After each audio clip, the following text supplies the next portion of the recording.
Hello everyone, मैं हूं मसरूर अख्तर। स्वागत है आप सभी का यूजीसी नेट अड्डा 24/7 पे। अगर आपने यूजीसी नेट एग्जामिनेशन क्वालिफाई किया है या फिर आपने किसी भी स्टेट का स्टेट लेवल एलिजिबिलिटी टेस्ट या फिर स्टेट एलिजिबिलिटी टेस्ट क्वालिफाई किया है तो ये खबर आपके लिए। जी हाँ, West Bengal College Service Commission की तरफ से एडवर्टीजमेंट आया है for the post of assistant professor and government aided degree colleges of West Bengal. यानी ये जो असिस्टेंट प्रोफेसर की वैकेंसी निकली है ये वेस्ट बंगाल के गवर्नमेंट एडेड कॉलेजेस में निकली हुई है। तो अगर आप नेट हैं या फिर सेट क्वालिफाई किया है तो ये मौका बहुत अच्छा है आपके लिए। चलिए तो देख लेते हैं इसके रिक्रूटमेंट को। इसमें जो इंपॉर्टेंट चीज होती है सबसे ज्यादा वो होती है इसका जो ऑनलाइन एप्लीकेशन वो कब हो रहा है, 26 फरवरी से। ठीक है, जब 26 फरवरी से इसका ऑनलाइन एप्लीकेशन जारी है और लास्ट डेट इसकी है 15 अप्रैल। ठीक है, तो 26 फरवरी से 15 अप्रैल की इसकी लास्ट डेट है। Candidate should apply in online mode only through, आपको ऑनलाइन फॉर्म भरना है और इस वेबसाइट पे जाके इस फॉर्म को आपको फिल कर देना है। ठीक है, चलिए यहां पर कंडीशंस हम देख लेते हैं कौन कौन सी कंडीशंस हैं। एडवर्टीजमेंट नंबर है 1/2026। पोस्ट दी हुई है डिफरेंट सब्जेक्ट्स के लिए गवर्नमेंट एडेड कॉलेजेस में। जनरल डिग्री कॉलेज जिनको हम कहते हैं वेस्ट बंगाल का, उसमें असिस्टेंट प्रोफेसर की जगह निकली हुई है। Vacancy calculation shall be done in accordance with the term laid down in the West Bengal College Service Commission manner. ये इनका प्रॉपर पूरा एक रेगुलेशन है, इसके तहत वैकेंसीज निकाली गई हैं। The commission will not responsible for absence of vacancy under any category of any subject for non receipt of requisition from the state added college. ठीक, अब एलिजिबिलिटी हम देख लेते हैं। एलिजिबिलिटी के लिए भी ये किस एलिजिबिलिटी को देखेंगे, इसके अकॉर्डिंग ये रूल्स एंड रेगुलेशन है, इसके अकॉर्डिंग जो एलिजिबिलिटी होगी वो आपकी यहां पर एक्सेप्ट की जाएगी। ठीक है जी, चलिए तो अब इसके बारे में जान लेते हैं। यहां से आपका मेन चीज शुरू हो रही है। पहली चीज, पे स्केल इसकी क्या रहने वाली है। जो असिस्टेंट प्रोफेसर की पे स्केल रहती है आपकी एकेडमिक लेवल 10 की यहां पर वैकेंसी होगी। 57,000 से आपको ये जो अमाउंट है वो शुरुआत होती है। ठीक है, 57,700 से जो शुरुआत होती है सैलरी की वो बनेगी। असिस्टेंट प्रोफेसर के लिए रिक्रूटमेंट के लिए डिफरेंट सब्जेक्ट है। कौन कौन से सब्जेक्ट में वैकेंसी निकली हुई है, arts, commerce, humanities, science, social sciences, commerce, education, languages, law, library science, physical science, journalism and mass communication. अब यहां के लिए एलिजिबिलिटी क्राइटेरिया क्या है ये बात आपको ध्यान देने वाली है। तो यहां पे जो एलिजिबिलिटी क्राइटेरिया है वो होगा आपका consistently good academic record with 55% marks और इक्विवेलेंट ग्रेड। आपके पीजी में 55% मार्क्स होना चाहिए। दूसरा, आपने नेट क्वालिफाई किया हो जो कि यूजीसी या फिर सीएसआईआर से कंडक्ट कराया जाता है। दूसरा, अगर आपने स्लेट या सेट क्वालिफाई किया है, डिफरेंट या फिर वेरियस स्टेट जो एग्जामिनेशन कंडक्ट कराते हैं, अगर आपने इसको भी क्वालिफाई किया तो भी आप एलिजिबल होंगे। दूसरा यहां पर सेक्शन बनता है जो कि असिस्टेंट प्रोफेसर है परफॉर्मिंग आर्ट्स वाले जो सब्जेक्ट है, फॉर एग्जाम्पल संगीत, music, performing arts, visual arts, other traditional Indian arts, इनके लिए अलग वैकेंसी का अलग डिटेल दिया हुआ है। 55% मार्क्स आपको तो पीजी में चाहिए और इक्विवेलेंट इसके। दूसरा, यहां पर नेट भी आपको क्वालिफाई होना चाहिए और ये और की एक अलग एडिशनल एलिजिबिलिटी क्राइटेरिया यहां दिया हुआ है कि अ ट्रेडिशनल आर्ट और professional artist with highly commendable professional achievement in the concern subject should have. अगर आप ये सारी चीजें रखते हैं अपने पास, अगर आपके पास ये एलिजिबिलिटी है पार्ट 2 वाला जो आर्ट्स वाला म्यूजिक वाला सेक्शन है उसके लिए, तो भी आप यहां पर अप्लाई कर सकते हैं। ठीक है जी, अब आगे चलते हैं।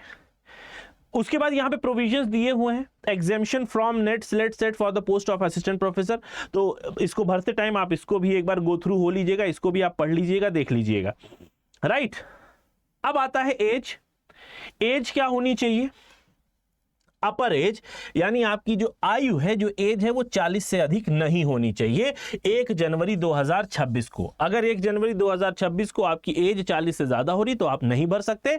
और 5 साल का यहां पर रिलैक्सेशन, अगर आप SC ST हैं तो ये 43 साल तक एज में रिलैक्सेशन मिलेगा, और अगर आप OBC कैटेगरी से हैं तो आपको 3 साल यानी 43 साल तक आप भर सकते हो। ध्यान रखिएगा OBC में नॉन क्रीमी लेयर आपको होना चाहिए, ठीक है। डिफरेंटली एबल्ड स्टूडेंट्स के लिए, कैंडिडेट्स के लिए ये वैकेंसी का जो क्राइटेरिया है एज लिमिट का, वो 10 साल बढ़ जाता है, यानी उनके लिए 50 साल माना गया है।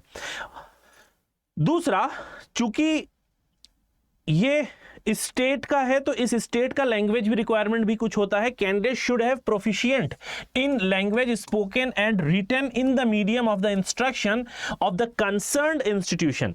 अब जैसे वेस्ट बंगाल का है तो वेस्ट बंगाल की भाषा क्या है? बांग्ला है, तो बांग्ला भाषा में आपको बोलना आना चाहिए, पढ़ना आना चाहिए, और एग्जाम के लिए बांग्ला के साथ साथ आपके पास इंग्लिश भी होता है, तो इसमें कोई दिक्कत नहीं है। आप एग्जाम अगर देते हैं तो एग्जाम में आपको बांग्ला के साथ बाइलिंगुअल मिलेगा, एक भाषा बांग्ला मिलेगी और दूसरी भाषा आपको मिलेगी इंग्लिश, ठीक है। रिजर्वेशन भी देख लेते हैं।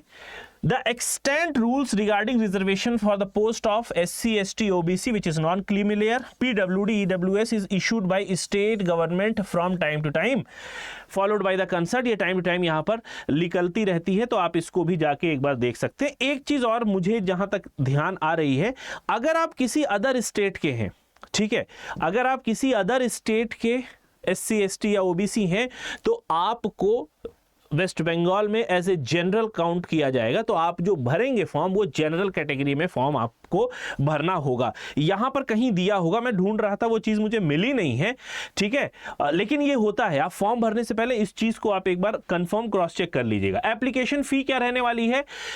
2500 रुपए रहेगी जनरल कैंडिडेट के लिए और 1250 रुपया रहेगी SC, ST, OBC, EWS differently abled के लिए, ठीक है। फीस आपकी वापस नहीं होने वाली है। एक बार आपने फीस जमा कर दी तो ये फीस आपकी जमा हो गई, वापस नहीं होगी। इसके बाद यहां पे कुछ और इंस्ट्रक्शंस दिए हुए हैं, आप इसको जाके एक बार अच्छे से पढ़ लीजिएगा इस एग्जाम के फॉर्म को भरते हुए,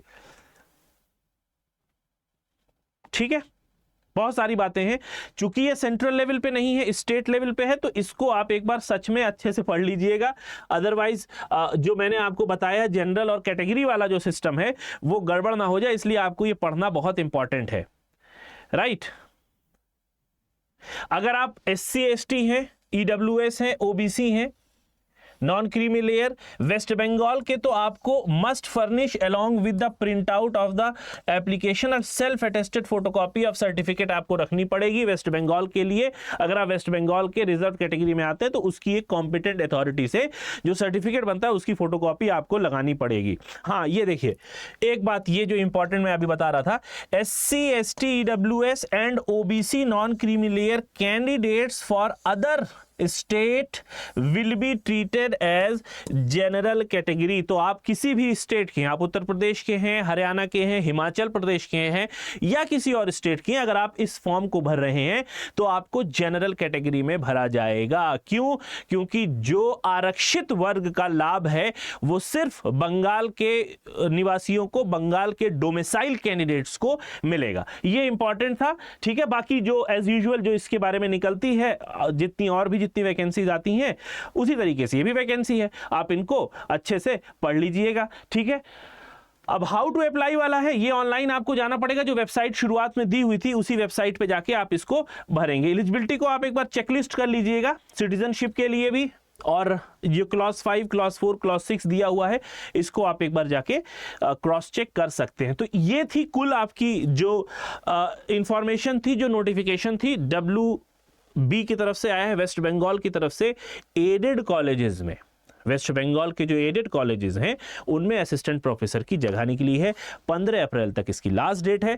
अगर आपकी उम्र 1 जनवरी 2026 को 40 साल या उससे कम है तो आप इस फॉर्म को जरूर फिल करिए, ठीक है। और नेट है, सेट भी अगर आप हैं, किसी स्टेट का आपने क्वालिफाई किया है स्टेट एलिजिबिलिटी टेस्ट, तो भी आप इसके लिए एलिजिबल होंगे। जो मेन चीज़ है वो ध्यान रखने वाली है कि अगर आप वेस्ट बंगाल के अलावा किसी स्टेट के हैं तो आप जनरल कैटेगरी में ही इस फॉर्म को भरेंगे, ठीक है। तो ये थी एक छोटी सी इंफॉर्मेशन। मिलेंगे नेक्स्ट वीडियो में। Till then have a nice day, take care of yourself, bye bye.